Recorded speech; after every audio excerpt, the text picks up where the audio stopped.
Hello दोस्तों, आपका बहुत बहुत स्वागत है आपके अपने चैनल एमपी ऑनलाइन स्टडी पर। जैसे कि आपको पता है आज की जो हमारी वीडियो रहने वाली है वो चैप्टर 4 मेटल, नॉन मेटल और मेटलॉइड से रिलेटेड रहने वाली है। इससे रिलेटेड मैंने 2 वीडियो ऑलरेडी अपलोड की हुई है, तो अगर आपने वो वीडियो नहीं देखी है तो प्लेलिस्ट में जाके वो वीडियो आप जरूर देखें।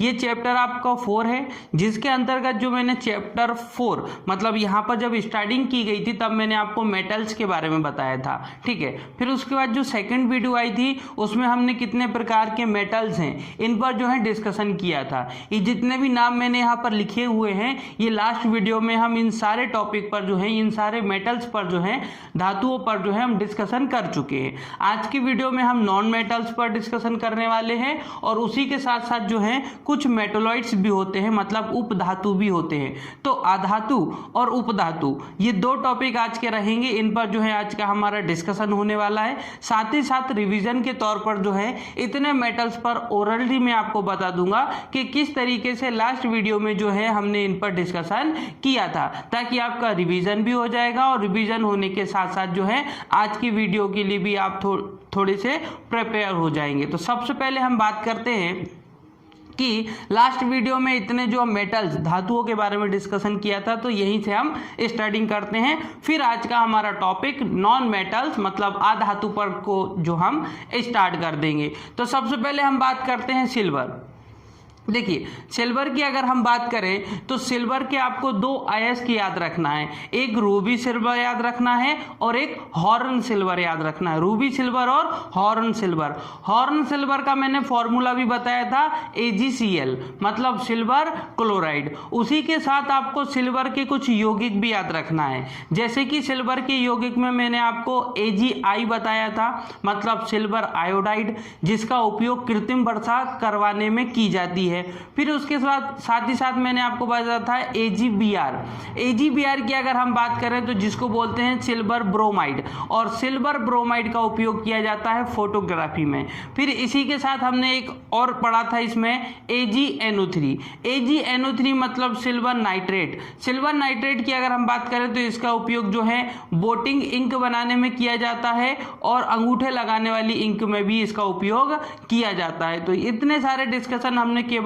सिल्वर के बारे में किया था। फिर उसके बाद आता है आपका गोल्ड। गोल्ड की अगर बात करें तो इसमें मैंने आपको बताया था कि जितने भी धातु हैं उन सभी में सबसे ज्यादा तन्य और सबसे ज्यादा आघात वर्धनीय धातु किसे कहा जाता है, तो गोल्ड को कहा जाता है। उसी के साथ साथ अगर आप देखेंगे गोल्ड, तो गोल्ड में जैसे कि 24 कैरेट गोल्ड होता है, 22 कैरेट गोल्ड होता है, 18 कैरेट गोल्ड होता है। तो जो गोल्ड को मापने की इकाई होती है वो कैरेट में मापी जाती है। तो पहला प्रश्न आप ये याद रखें इसमें। उसी के साथ साथ जो 24 कैरेट गोल्ड होता है उसके अंदर 99.09% केवल गोल्ड उपस्थित होता है, और बाकी जो 22 कैरेट गोल्ड होता है उसमें अगर आप देखेंगे तो 85% गोल्ड होता है, लेकिन 15% उसके अंदर कॉपर हो सकता है, एल्यूमिनियम हो सकता है या फिर सिल्वर हो सकता है। फिर इसके बाद बात करें जो 18 कैरेट गोल्ड होता है उसके अंदर अगर आप देखेंगे तो उसमें 75% गोल्ड होता है, लेकिन फिर वही बात करें कि 25% उसमें एल्यूमिनियम हो सकता है, कॉपर हो सकता है और सिल्वर हो सकता है। तो इतने सारे डिस्कशन हमने किस पर किए थे, गोल्ड पर किए थे। फिर इसके साथ हम बात करते हैं लोहा। तो लोहे की अगर हम बात करें मतलब आयरन की अगर हम बात करें तो इसमें आपको क्या क्या याद रखना है, लोहे के आपको अयस्क याद रखना है, जैसे कि हेमेटाइट है, मैग्नेटाइट है, लिमोनाइट है और सिडेराइट है, ठीक है। सबसे अच्छा लोहा मैग्नेटाइट को कहा जाता है। इसमें थोड़ा सा मैंने आपको एक चीज गलत बता दी थी, वो ये थी कि मैंने सिडेराइट को जो है मूर्खों का सोना कहा था, लेकिन सिडेराइट को नहीं कहा जाता है, आयरन पायराइट को कहा जाता है।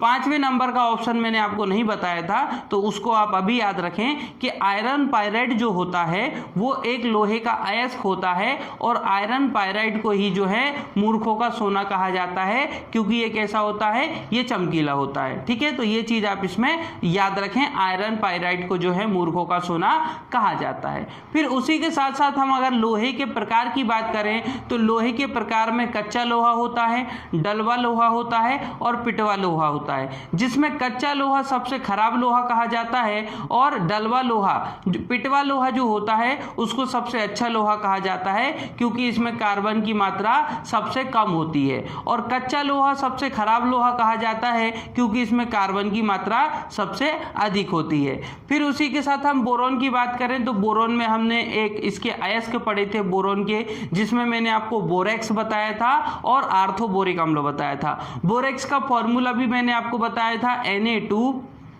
Na2B4O7 × 10H2O, ये बोरेक्स का फॉर्मूला बताया था। और साथ ही साथ मैंने आपको बोरिक अम्ल, आर्थोबोरिक अम्ल का फॉर्मूला भी बताया था, जो था आपका H3BO3। ठीक है, फिर बात करते हैं मैग्नीशियम। मैग्नीशियम की अगर हम बात करें तो मैग्नीशियम जो है वो प्लांट में भी पाया जाता है और एनिमल्स में भी पाया जाता है। हमारी बॉडी में, एनिमल्स की बॉडी में मांसपेशियों का निर्माण करने का कार्य कौन करता है? मैग्नीशियम करता है। साथ ही साथ जो पेड़ पौधों के अंदर प्रकाश संश्लेषण की क्रिया होती है उसके द्वारा प्रकाश को अवशोषित करने का कार्य भी यही करता है। और प्रकाश को ज्यादा अवशोषित अगर कर लिया जाता है तो पत्तियां जलने लगती हैं, तो पत्तियों को जलने से बचाता भी कौन है? मैग्नीशियम ही बचाता है। ये आपको इसमें याद रखना है। डोलोमाइट इसका एक अयस्क होता है, जो कल मैंने आपको नहीं बताया था, तो वो भी याद रखें। मैग्नीशियम का एक अयस्क होता है डोलोमाइट। फिर बात करते हैं कॉपर। तो कॉपर अगर आप देखेंगे तो कॉपर के अयस्क आपको यहाँ पर थोड़े से इंपॉर्टेंट देखने को मिलते हैं। कॉपर लीवर में पाया जाता है, कॉपर के विद्युत तार बनाए जाते हैं, और साथ ही साथ अगर आप देखेंगे तो पीतल और कांसा भी किसका बनाया जाता है? कॉपर का ही बनाया जाता है। और साथ ही साथ आप देखेंगे जो कॉपर के अयस्क होते हैं उसमें एक क्यूप्राइड होता है, एक कॉपर ग्लेंस होता है। तो ये कुछ नाम आपको याद रखना है। क्यूप्राइड खास तौर पे याद रखें आप, और कॉपर ग्लैंड याद रखें। क्यूप्राइड और कॉपर ग्लैंड ये दोनों अयस्क होते हैं कॉपर के। फिर इसके बाद एल्यूमिनियम की बात करें तो एल्यूमिनियम भूपर्पट्टी पर पाए जाने वाला सबसे ज्यादा मात्रा का धातु है। जो भूपर्पट्टी में सबसे ज्यादा मात्रा में पाया जाता है एल्यूमिनियम। एल्यूमिनियम के अयस्क में आपको एक बॉक्साइट याद रखना है, क्रायोलाइट भी इसका है, फाल्सपार भी इसका ही एक अयस्क होता है। लेकिन सबसे इंपॉर्टेंट यहां पर क्या हो जाता है? बॉक्साइट आ जाता है, क्योंकि कई बार पूछा जाता है कि बॉक्साइट किसका अयस्क है, तो एल्यूमिनियम का अयस्क है। तो एल्यूमिनियम के एक अयस्क के फॉर्म में आपको बॉक्साइट याद रखना है, क्रायोलाइट भी याद रखना है और फेल्सपार भी याद रखना है। ये सब किसके अयस्क है? ये सब एल्यूमिनियम के अयस्क है। फिर इसके बाद हम बात करते हैं मर्क्यूरी। मर्क्यूरी जैसे कि आपको पता है कि इसको ट्यूबलाइट में भी मर्क्यूरी को भरा जाता है, लेकिन जो ट्यूबलाइट जग वगैरह होती है, बल्ब वगैरह होती हैं, उसमें वाष्प के रूप में भरा जाता है मर्क्यूरी को। मरकरी को हम पारा भी कहते हैं। और मैंने आपको बताया था कि पीरियोडिक टेबल में जितने भी मेटल्स होते हैं, जितने भी धातु होते हैं, वो ठोस अवस्था में पाए जाते हैं, लेकिन पारा एक ऐसा धातु होता है जो सामान्य ताप पर जो है द्रव अवस्था में पाया जाता है, मतलब लिक्विड स्टेट में पाया जाता है। ठीक है, तो पारे के बारे में आपको ये चीज याद रखना, पारा मतलब मर्क्यूरी ही होता है। साथ ही साथ इसका फॉर्मूला Hg होता है, वो भी संकेत Hg होता है, वो भी याद रखें। स्फेग्नोमीटर में है ना, स्फेग्नोमीटर में भी इसका इस्तेमाल किया जाता है। तापमापी में अगर आप देखेंगे तो भी उसमें मर्क्यूरी का इस्तेमाल किया जाता है। तो ये तो मर्क्यूरी के बारे में थी। फिर हम बात करते हैं लेड। तो लेड की अगर हम बात करें तो ये सबसे ज्यादा कुचालक होता है। कहने का मतलब ये है कि सभी धातु विद्युत की क्या होती हैं? सुचालक होती हैं। लेड सबसे कम सुचालक होता है। विद्युत का सुचालक लेड होता है, लेकिन बहुत कम होता है। ठीक है, इसका आप एक फॉर्मूला जरूर याद रखें, जिसका फॉर्मूला होता है लेड का PbS, मतलब ये लेड सल्फाइड। लेड सल्फाइड का फॉर्मूला यहां पर आपको याद रखना इंपॉर्टेंट है। फिर बात करते हैं हम कैल्शियम। कैल्शियम की बात करें तो ये हमारे जो है हड्डियों में, दांतों में, बाल में, त्वचा में भरपूर मात्रा में कैल्शियम देखने को मिलता है। कैल्शियम का एक अयस्क आपको याद रखना है जो इंपॉर्टेंट है, जो है जिप्सन। बहुत सारे हैं हालांकि इसमें, लेकिन जिप्सन आप याद रखें। तो कैल्शियम का एक अयस्क है जिसका नाम है जिप्सन, जो आपको याद रखना है। फिर बात करते हैं सोडियम। तो सोडियम एक ऐसी धातु होती है जो मुलायम होती है, जिसे चाकू से काटा जा सकता है। साथ ही साथ पोटेशियम भी मुलायम धातु होती है और लिथियम भी मुलायम धातु होती है, और तीनों को हम चाकू से नॉर्मली क्या कर सकते हैं? काट सकते हैं। तो कई बार प्रश्न बनता है कि ऐसी कौन सी धातु है जिसे चाकू से काटा जा सकता है? तो लिथियम, सोडियम, पोटेशियम तीनों है। साथ ही साथ अगर हम सोडियम की बात करें तो मस्तिष्क में सबसे ज्यादा मात्रा में क्या पाई जाती है, आपकी सोडियम पाई जाती है। ये प्रश्न बन जाता है, तो आपको यहाँ पर ये चीज याद रखना है। साथ ही साथ जो बोरेक्स है, बोरेक्स इसका जो है अयस्क होता है। बोरिक अम्ल का मतलब, कहने का मतलब बोरोन का अयस्क भी बोरेक्स होता है और सोडियम का अयस्क भी बोरेक्स होता है, क्योंकि बोरेक्स का फॉर्मूला क्या होता है, Na2, मतलब इसके अंदर सोडियम भी आता है, B4 मतलब बोरोन भी आता है, इसलिए दोनों का अयस्क माना जाता है बोरेक्स को, बोरोन का भी और सोडियम का भी। तो ये आपको एक फॉर्मूला याद रखना है। साथ ही साथ सॉल्ट पिंच, ये एक और इसका अयस्क होता है, वो भी आपको याद रखना है। इसके बाद हम बात करते हैं जिंक।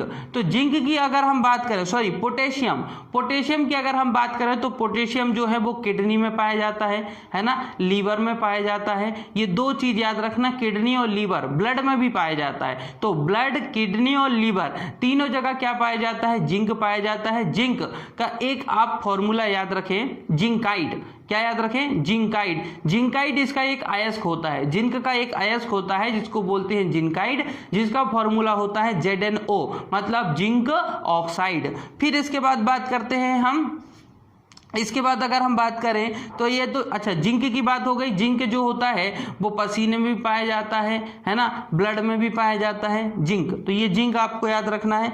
यूरेनियम, लास्ट में मैंने बताया था आपको यूरेनियम, तो यूरेनियम में आप केवल एक ही चीज याद रखें कि इसका भी एक अयस्क होता है जिसको पिंच ब्लेंड कहते हैं। क्या बोलते हैं, पिंच ब्लेंड।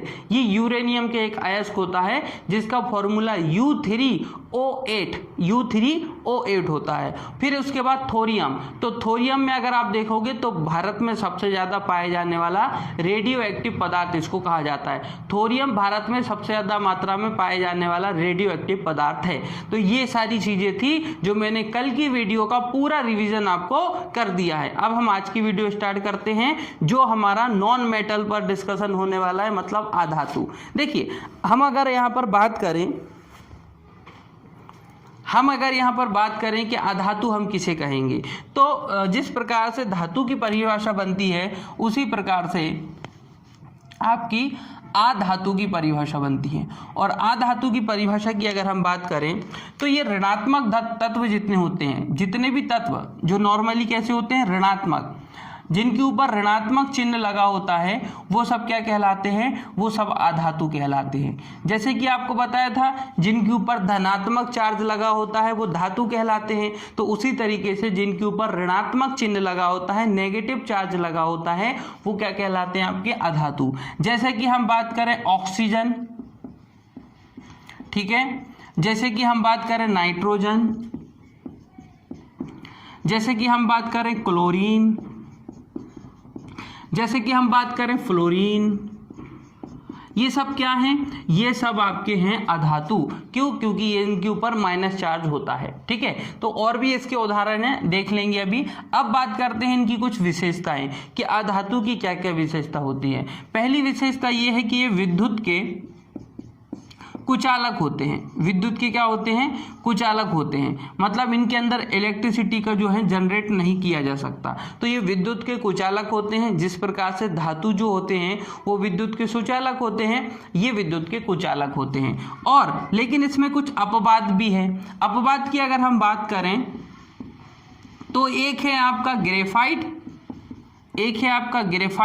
और एक है आपका फुलेरीन्स, है ना, एक ग्रेफाइट है और एक फुलेरीन्स, ये हैं आपके अधातु, लेकिन विद्युत के होते हैं सुचालक। जैसे कि मैं आपको बोलूं कि जितने भी अधातु होते हैं वो सब कैसे होते हैं, वो सब विद्युत के कुचालक होते हैं। लेकिन दो चीजों को छोड़ दीजिए आप, एक छोड़ दीजिए आप ग्रेफाइट और एक छोड़ दीजिए आप फुलेरीन। ये कैसे होते हैं, ये कार्बन के अपर रूप हैं। किसके अपर रूप हैं, ये कार्बन के अपर रूप हैं, ये कार्बन के अपर रूप हैं। और कार्बन के अपर रूप होने के साथ साथ ये विद्युत के कैसे होते हैं, ये विद्युत के सुचालक होते हैं। लेकिन अगर आप देखोगे तो कार्बन एक क्या है, कार्बन तो एक अधातु है, और अधातु कैसी होती हैं, अधातु जो है कुचालक होती हैं। लेकिन ग्रेफाइट और फुलेरीन को छोड़कर बाकी सब कैसे होते हैं, विद्युत के कुचालक। ये ग्रेफाइट और फुलेरीन ये विद्युत के सुचालक होते हैं।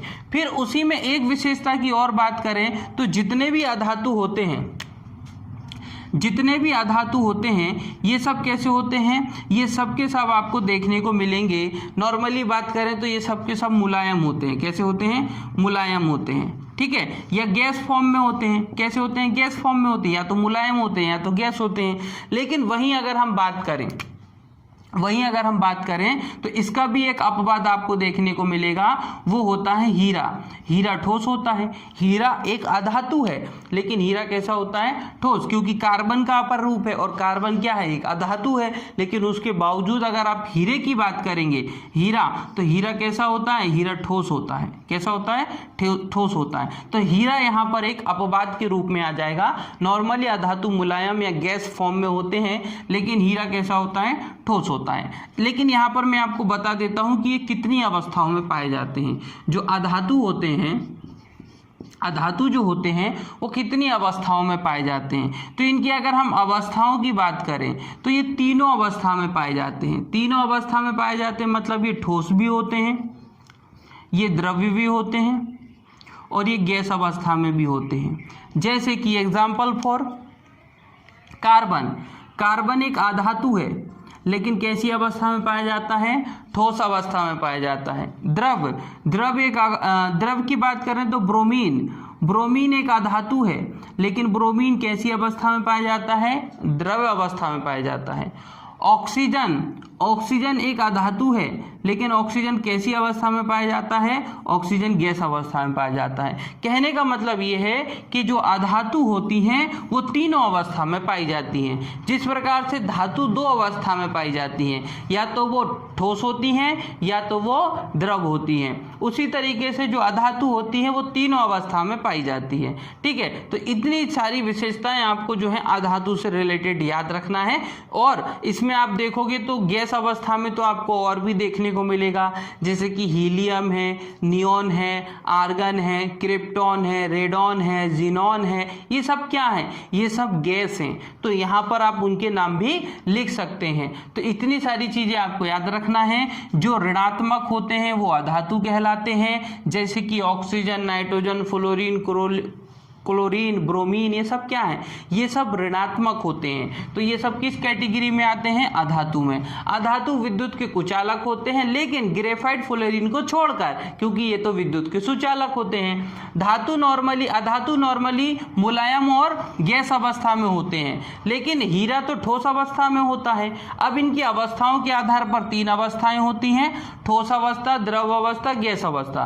ठोस अवस्था में कार्बन ले सकते हो, द्रव अवस्था में ब्रोमीन ले सकते हो, गैस अवस्था में ऑक्सीजन ले सकते हो। ठीक है, तो इतनी चीजें आपको इसमें याद रखना है। अब इसके बाद अगर हम बात करें तो आपको देखने को मिलेगा कि इसमें क्या क्या इंपॉर्टेंट है। हालांकि इसमें जितनी भी चीज़ें इंपॉर्टेंट थी वो हमने कहाँ डिस्कशन कर लिया था, पीरियोडिक टेबल में। अगर आपने पीरियोडिक टेबल कंप्लीट देखी है ना, तो वहाँ हम कुछ तत्व ऐसे थे, कुछ एलिमेंट ऐसे थे जिनकी विशेषताएं हम वहीं पर कंप्लीट कर चुके हैं। हालांकि आज मैं उसका थोड़ा सा रिविज़न आपको करवा दूंगा। अब हम बात करते हैं सबसे पहले इंपॉर्टेंट जो आता है आपका नाइट्रोजन। क्या आता है, नाइट्रोजन, क्योंकि इससे बहुत सारे प्रश्न बनते हैं। और नाइट्रोजन एक क्या है, अधातु है। नाइट्रोजन गैस का फॉर्मूला क्या होता है, N2 होता है। ठीक है, इसकी विशेषताओं में देखिए, वातावरण में सबसे ज्यादा पाया जाता है। वातावरण में सर्वाधिक मात्रा में कौन सी गैस पाई जाती है, तो नाइट्रोजन गैस पाई जाती है। नाइट्रोजन का और क्या क्या इस्तेमाल किया जाता है, नाइट्रोजन गैस का इस्तेमाल किया जाता है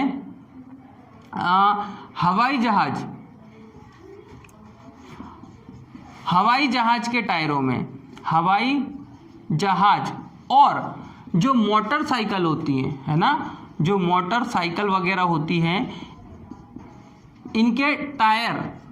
इनके टायर में भरी जाती है कौन सी गैस, नाइट्रोजन गैस। साथ ही साथ जो चिप्स के पैकेट होते हैं, चिप्स पैकेट जो होते हैं, चिप्स पैकेट, उसके अंदर भी कौन सी गैस भरी जाती है, नाइट्रोजन गैस भरी जाती है। और अगर आप देखेंगे तो आइसक्रीम बनाने में,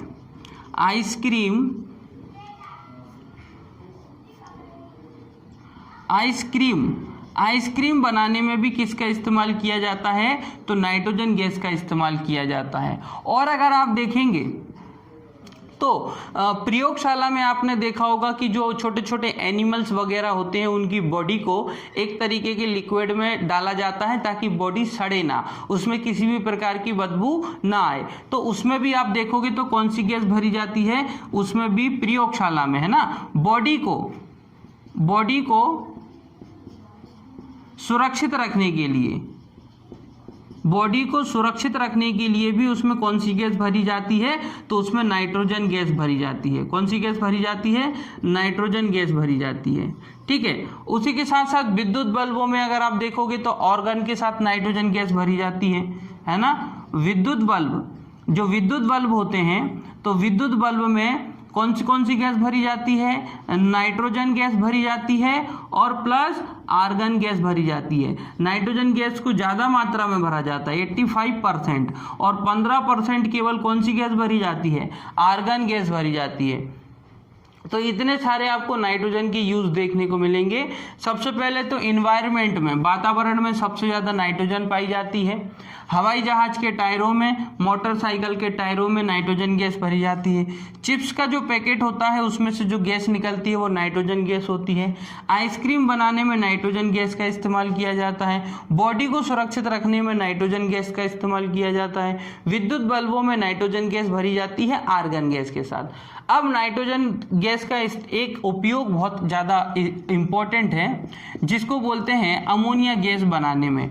अमोनिया गैस बनाने में किस गैस का इस्तेमाल किया जाता है, तो नाइट्रोजन और हाइड्रोजन दोनों गैसों का इस्तेमाल किया जाता है। जैसे कि मैं बात करूं तो ये मैंने ले ली नाइट्रोजन गैस और ये मैंने ले ली हाइड्रोजन गैस। दोनों की मैं क्रिया करूंगा तो क्या बन जाएगा, NH3, जिसको मैं क्या कहूँगा, अमोनिया।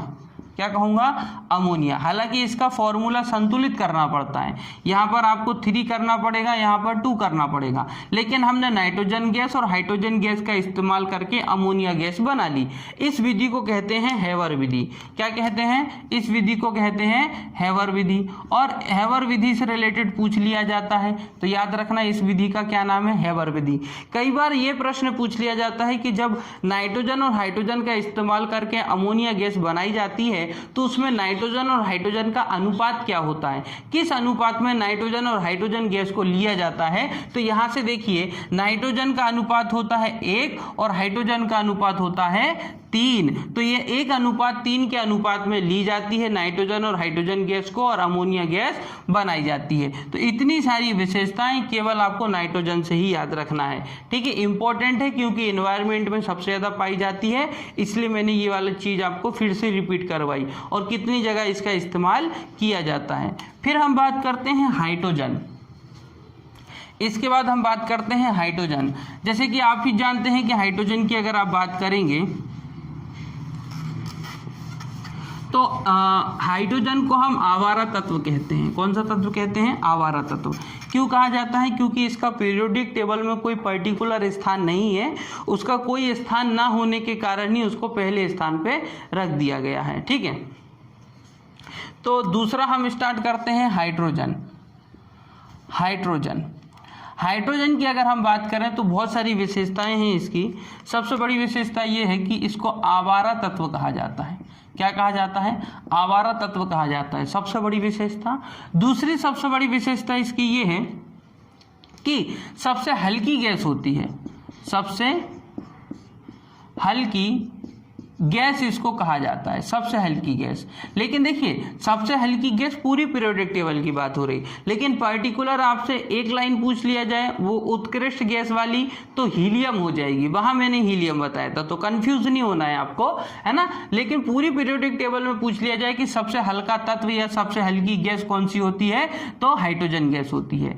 ब्रह्मांड, दुनिया में, है ना, संसार में सबसे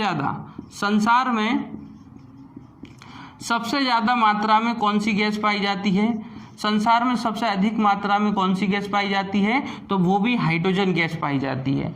हाइड्रोजन गैस को जो है इसका ऊष्मामान बहुत अधिक होता है, ऊष्मीय मान सर्वाधिक होता है, जिसके कारण इसको जो है भविष्य का ईंधन कहा जाता है। क्या कहा जाता है, भविष्य का ईंधन। है ना। भविष्य का ईंधन किसे कहा जाता है? हाइड्रोजन को कहा जाता है, क्योंकि आप देखोगे तो पूरे संसार में सबसे ज़्यादा हाइड्रोजन ही पाई जाती है, तो इसको भविष्य का ईंधन कहा जाता है। साथ ही साथ रॉकेट में, रॉकेट जो होता है ना, रॉकेट ईंधन के रूप में किसका इस्तेमाल किया जाता है? तो वहाँ पे भी हाइड्रोजन गैस का इस्तेमाल किया जाता है रॉकेट ईंधन के रूप में। साथ ही साथ इसको देखोगे तो भविष्य का ईंधन भी कहा जाता है, प्रदूषण रहित ईंधन भी कहा जाता है। क्या कहा जाता है? प्रदूषण रहित ईंधन, प्रदूषण रहित ईंधन, प्रदूषण रहित ईंधन भी इसको ही कहा जाता है। ये इतनी सारी विशेषताएं आपको केवल हाइड्रोजन के बारे में याद रखना है, ठीक है, पीरियोडिक टेबल से रिलेटेड। अब हाइड्रोजन के कुछ यौगिक हैं, हाइड्रोजन के कुछ यौगिक हैं, तो वो यौगिक भी आपको पता होना चाहिए कि कौन कौन से यौगिक हैं हाइड्रोजन के। जैसे कि देखिए, हाइड्रोजन का एक सबसे अच्छा यौगिक क्या होता है? H2O होता है कि नहीं? हाइड्रोजन से ही मिलके बना है ना, तो हाइड्रोजन का यौगिक हो गया ये। तो हाइड्रोजन का यौगिक सबसे अच्छा यौगिक होता है H2O, सब जानते हैं इसके बारे में। इसको सर्वविलायक कहा जाता है, सर्वविलायक, है ना, क्योंकि ये सब में आसानी से मिल जाता है। इसको क्या कहा जाता है? सर्वविलायक। और जल जो है वो विद्युत का क्या होता है? ये विद्युत का कुचालक होता है। जल कैसा होता है? विद्युत का कुचालक होता है ना। नहीं, विद्युत का अगर आप देखोगे, जल की अगर हम बात करें तो जल जो होता है,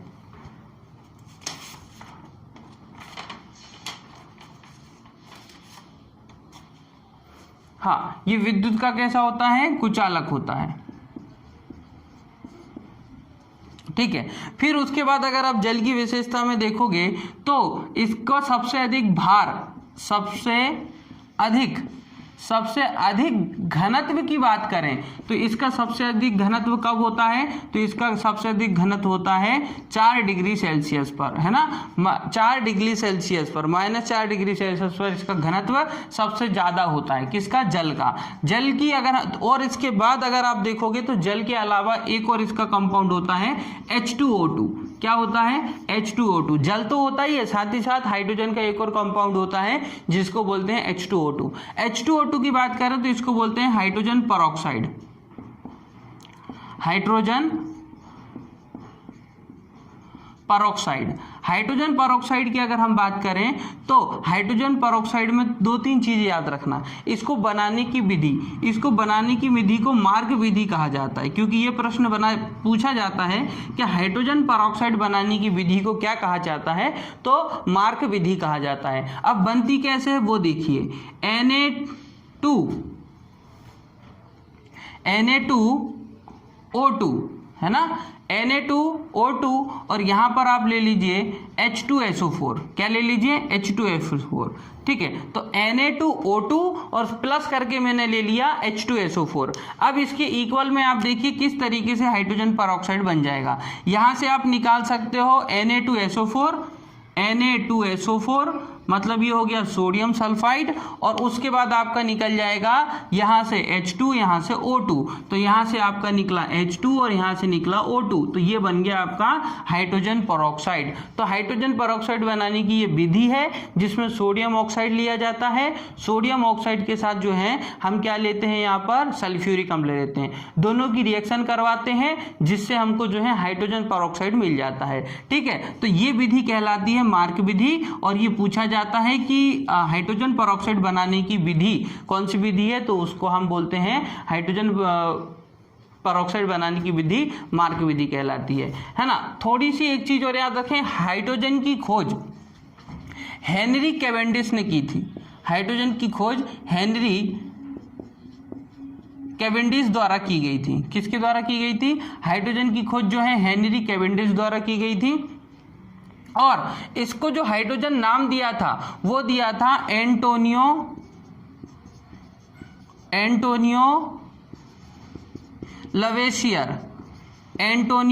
लवेसियर। तो अब दोनों के नाम आपको याद रखना है। अगर आपसे पूछ लिया जाए कि हाइड्रोजन की खोज किसने की थी तो आंसर आएगा हेनरी कैवेंडिश ने की थी। अगर आपसे पूछ लिया जाए कि हाइड्रोजन नाम किसने दिया तो एंटोनियो लवेसियर ने जो है हाइड्रोजन को हाइड्रोजन नाम दिया। ये 2 पॉइंट और भी आपको हाइड्रोजन से रिलेटेड याद रखना है। इसके अलावा अगर आप देखोगे इसके अलावा, तो इसके अलावा भी बहुत सारे फैक्ट हैं, क्योंकि आप जितने भी ऋणात्मक तत्व देखोगे वो सब अधातु होंगी। जैसे कि हम बात करें फ्लोरीन, है ना, फ्लोरीन क्या होता है, ऋणात्मक होता है। तो इनके बारे में तो हम ऑलरेडी डिस्कशन कर चुके हैं, इसलिए मैं आपको ये सारी चीज़ें नहीं बता रहा हूँ। हालांकि ये टॉपिक, कुछ टॉपिक ऐसे हैं जो आपके आगे चल के कंप्लीट होंगे। जैसे कि मैं कार्बन की बात करूँ, हीरे की बात करूँ, ग्रेफाइट की बात करूँ, तो ये कार्बनिक यौगिक में कंप्लीट होगा ये टॉपिक आपका। लेकिन देखिए, जैसे कि फ्लोरीन है, ये भी ऋणात्मक होता है, मतलब ये क्या होगा, अधातु होगा। क्लोरीन भी ऋणात्मक होता है, ब्रोमीन भी ऋणात्मक होता है, आयोडीन भी ऋणात्मक होता है, एस्टटीन भी कैसा होता है, ऋणात्मक होता है। तो इनकी विशेषता तो हम पहले भी पढ़ चुके हैं, मैंने आपको सबकी विशेषताएं बताई हुई हैं। जैसे कि मैंने बताया था कि जो फ्लोरीन है ये सर्वाधिक ऋणात्मक होता है ना, ये क्या होता है, ये सर्वाधिक कैसा होता है, सर्वाधिक ऋणात्मक होता है, ठीक है। फिर मैंने बताया था आपको क्लोरीन, तो ये क्लोरीन कैसा होता है, ये क्लोरीन जो होता है वो रिएक्ट जल्दी से कर लेता है ना, अधिक क्रियाशील होता है, ठीक है। और इसी के साथ ब्रोमीन देखोगे तो ये भूरे रंग का होता है। कौन से रंग का होता है, ये भूरे रंग का होता है। उसी के साथ अगर आप देखो आयोडीन, तो आयोडीन की कमी से कौन सा, घेंगा रोग हो जाता है। कौन सा रोग हो जाता है, तो आयोडीन की कमी से घेंगा रोग हो जाता है। उसी के साथ एस्टटीन के बारे में बताया था, ये रेडियो एक्टिव पदार्थ है, रेडियो एक्टिव पदार्थ है। कौन सा पदार्थ है, ये रेडियो एक्टिव पदार्थ हो जाएगा। तो इसके बारे में भी हम ऑलरेडी पहले वीडियो में डिस्कशन कर चुके हैं। अब हम बात करते हैं इसके अलावा जो लास्ट वाली लाइन है ना, लास्ट वाली लाइन कौन सी है आपकी, है सबसे पहले आप देखें यहाँ पर हीलियम है। हीलियम के बाद कौन सा बताया था मैंने आपको, नियॉन। नियॉन के बाद थी आपकी आर्गन। आर्गन के बाद आपकी है क्रिप्टॉन। क्रिप्टॉन के बाद है आपकी जीनॉन। जीनॉन के बाद है आपकी रेडॉन। और रेडॉन के बाद है आपकी ऑर्गेनेसन। ऑर्गेनेसन जो है वो नया एक एलिमेंट है पीरियोडिक टेबल का।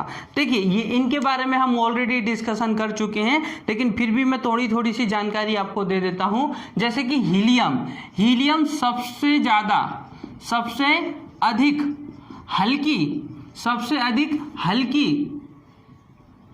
सबसे हल्की उत्कृष्ट गैस है। कौन सी गैस है, उत्कृष्ट गैस है। सबसे ज्यादा हल्की उत्कृष्ट गैस आप किसको कह सकते हो, तो आप हीलियम को कह सकते हो। साथ ही साथ हीलियम की बात करें तो गुब्बारों में हीलियम गैस भरी जाती है ना, टायरों में हीलियम गैस भरी जाती है। और साथ ही साथ आप देखोगे तो गोताखोर जो होते हैं वो ऑक्सीजन के साथ कौन सी गैस लेके जाते हैं, हीलियम गैस लेके जाते हैं। ऑलरेडी इस पे डिस्कशन हुआ है हमारा। नियॉन की बात करें तो विज्ञापन वगैरह में नियॉन गैस का इस्तेमाल किया जाता है। इसे जादुई गैस कहा जाता है। कौन सी गैस कहा जाता है, जादुई गैस। अगर प्रश्न बने कि जादुई गैस किसे कहा जाता है, तो नियॉन को कहा जाता है। आर्गन की बात करें तो सर्वाधिक मात्रा में पाए जाने वाली उत्कृष्ट गैस होती है। कौन सी गैस, उत्कृष्ट गैस। मतलब पाई तो जाती है सबसे ज्यादा, लेकिन कौन सी, उत्कृष्ट गैस के फॉर्म में सबसे ज्यादा मात्रा में पाई जाती है आपकी आर्गन। आर्गन की बात करें तो ये जो है संकेत के रूप में इसका इस्तेमाल किया जाता है। जैसे कि आप देखोगे जो ट्रैफिक लाइन वगैरह होती है, तो एयरपोर्ट में जो लाइट वगैरह लगी होती है सिग्नल देने के लिए, उसमें आर्गन गैस का इस्तेमाल किया जाता है। क्रिप्टॉन की बात करें अगर हम, तो क्रिप्टॉन का इस्तेमाल जो किया जाता है वो नॉर्मल आप देखेंगे जो हेलोजन बल्ब वगैरह होते हैं, शादी वगैरह में जिसका इस्तेमाल किया जाता है, तो हेलोजन बल्ब में इसका इस्तेमाल किया जाता है। कहाँ किया जाता है, हेलोजन बल्ब में इसका इस्तेमाल किया जाता है। फिर उसके साथ अगर आप देखोगे जीनॉन, तो जीनॉन जो होती है वो नॉन रिएक्टेड गैस होती है ना, क्रिया नहीं करती है ये, नॉर्मली नॉन रिएक्टेड होती है ये। तो जीनॉन के बारे में केवल आपको ये याद रखना कि ये नॉन रिएक्टेड होती है, क्रिया नहीं करती है। रेडॉन की विशेषताएं कुछ ज़्यादा है। रेडॉन सबसे भारी गैस होती है, सबसे भारी गैस रेडॉन को कहा जाता है, और सबसे कम मात्रा में पाई जाती है, सबसे कम मात्रा में सबसे कम मात्रा में जो है आपको कौन सी गैस देखने को मिलेगी, तो रेडोन गैस देखने को मिलेगी। साथ ही साथ कैंसर के उपचार में इसका इस्तेमाल किया जाता है। कहाँ किया जाता है? कैंसर के उपचार में रेडोन गैस का इस्तेमाल किया जाता है। तो सबसे भारी गैस रेडोन गैस होती है, सबसे कम मात्रा में पाई जाती है रेडोन गैस, और कैंसर के उपचार में भी रेडोन गैस का इस्तेमाल किया जाता है। और ये सब कौन से एलिमेंट पढ़ रहे हैं? ये सब के सब आप जो तत्व पढ़ रहे हैं वो अधातु के बारे में पढ़ रहे हैं, क्योंकि ये सब कैसे होते हैं? Non reacted. देखो ये ऋणात्मक होते हैं, तो जितने भी ऋणात्मक होते हैं वो अधातु में लिए जाते हैं। जितनी भी नॉर्मल गैस होती हैं वो भी धातु में ली जाती है, मतलब नॉन मेटल में ली जाती है। तो ये सब जानकारी हम ऑलरेडी पढ़ चुके हैं, लेकिन एक रिवीजन के तौर पे मैंने आज आपको बता दिया कि किस तरीके से आपको कौन कौन से एलिमेंट देखने को मिलते हैं। अब हम थोड़ा सा डिस्कशन किसके ऊपर करेंगे? नॉर्मली जो हमारा टॉपिक रह गया है उस पर करेंगे, जो है आपका उपधातु। कौन सा है आपका? उपधातु। मतलब आप देखोगे तो मेटलॉइड, क्योंकि कहीं ना कहीं मेटलॉइड बहुत कम। अच्छा हाँ, एक चीज और याद रखें, आवर्त सारणी में पीरियोडिक टेबल में, आवर्त सारणी में पीरियोडिक टेबल में 18 आपको क्या देखने को मिलेंगे? टोटल 22 आपको अधातु देखने को मिलेंगे। कितने? 22। और मैं बता चुका था कि लगभग 90 आपको क्या देखने को मिलेंगे? धातु। 90 क्या देखने को मिलेंगे? धातु। तो इस तरीके से 90 आपको पीरियोडिक टेबल में धातु देखने को मिलती हैं, और 22 आपको अधातु देखने को मिलती हैं, और बाकी जो रह जाती हैं आपकी वो क्या कहलाएंगी? आपकी उपधातु कहलाएंगी, मतलब आपकी मेटलॉइड कहलाएंगी। ठीक है, तो अब हम स्टार्ट कर देते हैं मेटलॉइड। उसके बाद ये वाला टॉपिक, मतलब ये चैप्टर हमारा कंप्लीट हो जाएगा, है ना, मेटलॉइड को डिस्कशन करने के बाद।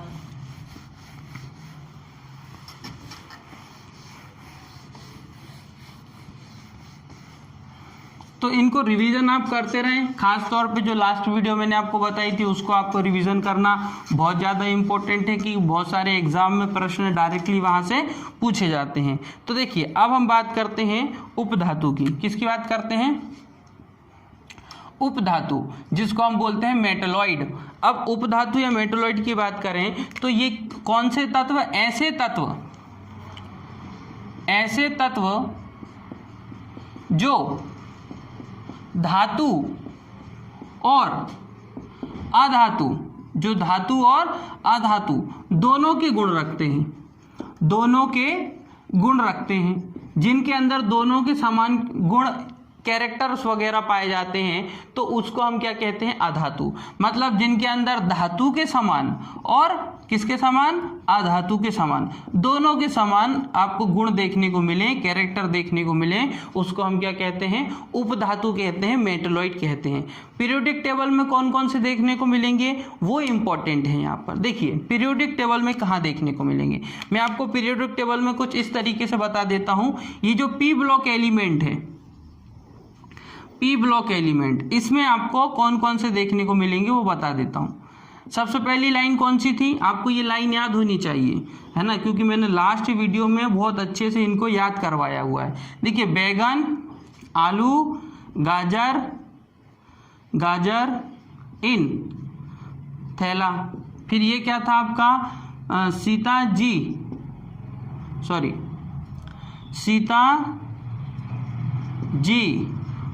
संग प्रभु, सीता जी संग प्रभु। फिर उसके बाद ये वाली लाइन कैसी बताई थी? नाना, पाटेकर, ऐश्वर्या, सब, बिंदास। फिर ये क्या बताया था? उ से टी पो। फिर ये वाली लाइन कैसी बताई थी? फिर कल बाहर आएगा 80, फिर कल बाहर आएगा 80। और उसके बाद हम अगर देखें तो ये है आपका हीलियम, है नहीं और कोई एक्स्ट्रा। तो ये तो मैंने आपको पीरियोडिक टेबल बता दी, पी ब्लॉक, है ना, पी ब्लॉक एलिमेंट बता दिया। अब इस पी ब्लॉक एलिमेंट में आपको कहाँ कहाँ मेटलॉइड देखने को मिलते हैं, मतलब उपधातु देखने को मिलते हैं, वो मैं आपको बता देता हूँ। देखिए एक आपका ये आ गया उपधातु, है ना, मैं उसको अंडरलाइन कर देता हूँ। एक उपधातु हो गया ये, ठीक है, ये दूसरा हो गया, ठीक है, ये तीसरा हो गया, ये चौथा हो गया, ठीक, ये पांचवा हो गया, है ना, और ये हो गया छठवां। तो इस तरीके से आपको पीरियोडिक टेबल में क्या देखने को मिलते हैं, मेटलॉइड। तो ये जिगजैग, इसको जिगजैग लाइन बोलते हैं, जिगजैग लाइन है ना। तो क्योंकि पूछा जाता है कि मेटलॉइड जो उपधातु जो है वो पीरियोडिक टेबल में किस अवस्था में दिखाई देते हैं, तो जिगजैग लाइन इस तरीके से लाइन बन रही है, आप देख सकते हैं उसको, कुछ इस तरीके से लाइन बन रही है, और तब जाके पूरे पीरियोडिक में ये आपको मेटलॉइड देखने को मिल रहा है। मतलब आप समझ सकते हैं कि यहाँ के जितने भी तत्व हैं वो सब क्या कहलाएंगे, आपके धातु मतलब मेटल्स, और वहाँ के जितने भी तत्व हैं वो सब क्या कहलाएंगे, आपके नॉन मेटल्स अधातु, और बीच की ये जो लाइन दिख रही है आपको, ये सब क्या है आपके, ये सब आपके हैं मेटलॉइड। नाम मैं आपको बता देता हूं, नाम इंपॉर्टेंट है क्योंकि डायरेक्टली प्रश्न बनेगा। ये क्या है आपका, बी मतलब बोरॉन, बी मतलब क्या होता है, बोरॉन। फिर आप देखेंगे यहाँ पर एसआई मतलब क्या होता है, सिलिकॉन, एसआई मतलब क्या होता है, सिलिकॉन, ठीक है, सिलिकॉन। और जीई मतलब जर्मेनियम, जीई मतलब क्या होता है, जर्मेनियम, जी मतलब क्या होता है, जर्मेनियम। फिर उसके बाद एसबी मतलब एएस मतलब होता है आपका एएस, है ना, आर्सेनिक। एएस मतलब क्या होता है, आर्सेनिक, एएस मतलब होता है आर्सेनिक। फिर आप देखेंगे तो एसबी मतलब होता है एंटीमोनी, क्या होता है, एंटीमोनी, ठीक है, ये क्या होता है, एंटीमोनी। और फिर उसके बाद पीबी पोलोनियम, पोलोनियम, पीबी मतलब क्या होता है, पोलोनियम होता है। तो इस तरीके से आपको ये चीजें याद रखना है। बोरॉन हो गया सबसे पहला, बोरॉन हो गया, सिलिकॉन हो गया, जर्मेनियम हो गया, आर्सेनिक हो गया, एंटीमोनी हो गया और पोलोनियम हो गया। ये सब कैसे हैं, ये सब उपधातु हैं। क्या है ये, उपधातु, और उपधातु हैं इसलिए इनसे प्रश्न पूछे जा सकते हैं। तो उपधातु ऐसे एलिमेंट होते हैं जिनके पास धातु और अधातु दोनों के गुण पाए जाते हैं, दोनों के कैरेक्टर जिसके अंदर होते हैं वो क्या कहलाते हैं, उपधातु कहलाते हैं। आज की वीडियो में बहुत सारा डाटा दिया है मैंने आपको, रिवीजन किया है हमने, पुराना भी कुछ रिवीजन किया है हमने। तो वीडियो अगर आपने देखा है तो कुछ रिवीजन आपका कंप्लीट यहाँ हो चुका है। साथ ही साथ कुछ नई चीजें भी मैंने आपको बताई हैं, वो भी आपको याद रखना है। हाइड्रोजन की डिस्कवरी है ना, किसके, हेनरी कैवेंडिश द्वारा की गई थी। हाइड्रोजन नाम किसके द्वारा दिया गया था, वो भी आपको याद रखना है। साथ ही साथ आप देखोगे नाइट्रोजन इन्वायरमेंट में सबसे ज्यादा पाई जाती है, लेकिन संसार में सबसे ज्यादा हाइड्रोजन गैस पाई जाती है। हाइड्रोजन गैस को जो है फ्यूचर फ्यूल कहा जाता है क्योंकि इसकी जो है ऊष्मीय मान सबसे ज्यादा होता है, ठीक है। हाइड्रोजन की दो यौगिक बताए, एक H2O बताया और एक H2O2 बताया। हाइड्रोजन परऑक्साइड भी बताया मैंने आपको। तो कुछ चीजें यहाँ पर इंपॉर्टेंट बताई है मैंने, सारी चीजों को कंप्लीट करना है, आज का टेस्ट भी देना है। और ये टॉपिक आज कंप्लीट होता है तो इस टॉपिक की साथ में पीडीएफ में आपको दे देता हूँ। मतलब 3 दिन से मैंने पीडीएफ नहीं डाली है, लेकिन आज मैं क्या करता हूँ, तीनों पीडीएफ आपको एक साथ दे देता हूँ। नॉर्मली पीडीएफ बनी हुई है, बस मुझे आपको जो है एमपी ऑनलाइन टेलीग्राम पर उसको प्रोवाइड करवाना है। तो आप इसकी पीडीएफ भी ले सकते हैं, मतलब चैप्टर 4 की कंप्लीट पीडीएफ आज आपको मिल जाएगी। और साथ ही साथ चैनल अगर आपने सब्सक्राइब नहीं किया है तो चैनल सब्सक्राइब करें और स्टार्टिंग से वीडियो जरूर देखें। अगर आपने ये फर्स्ट वीडियो देखी है तो स्टार्टिंग से जरूर देखें। स्टार्टिंग से अगर आप देखेंगे तो आपको बहुत ज़्यादा यहाँ पर बेनिफिट मिलने वाला है। किसी भी चीज़ को अगर आप शुरू करें तो स्टार्ट से शुरू करें, स्टार्टिंग आपकी बेस्ट होनी चाहिए और जो आपका अंत होगा वो ऑटोमेटिकली क्या बन जाएगा, आपका बेस्ट बन जाएगा। स्टार्टिंग के लिए आप पहली वीडियो हमारे प्ले लिस्ट से देख सकते हैं। प्ले लिस्ट में आपको सारी वीडियो मिल जाएंगी, चाहे आप केमिस्ट्री की वीडियो देखना चाहें, आप चाहे एमपी जीके की वीडियो देखना चाहें, चाहे आप और भी अदर पर्यावरण से रिलेटेड, इन्वायरमेंट से रिलेटेड, वर्ग 3 से रिलेटेड वीडियो जो प्ले लिस्ट में ऑलरेडी हैं तो आप उनको भी देखें, उनका भी नॉलेज लें और उससे भी कुछ लाभ कमाएं। ठीक है, तो आज की वीडियो हमारी यही समाप्त करते हैं। वीडियो पसंद आए तो वीडियो को लाइक जरूर करें। ओके दोस्तों, थैंक यू, थैंक्स फॉर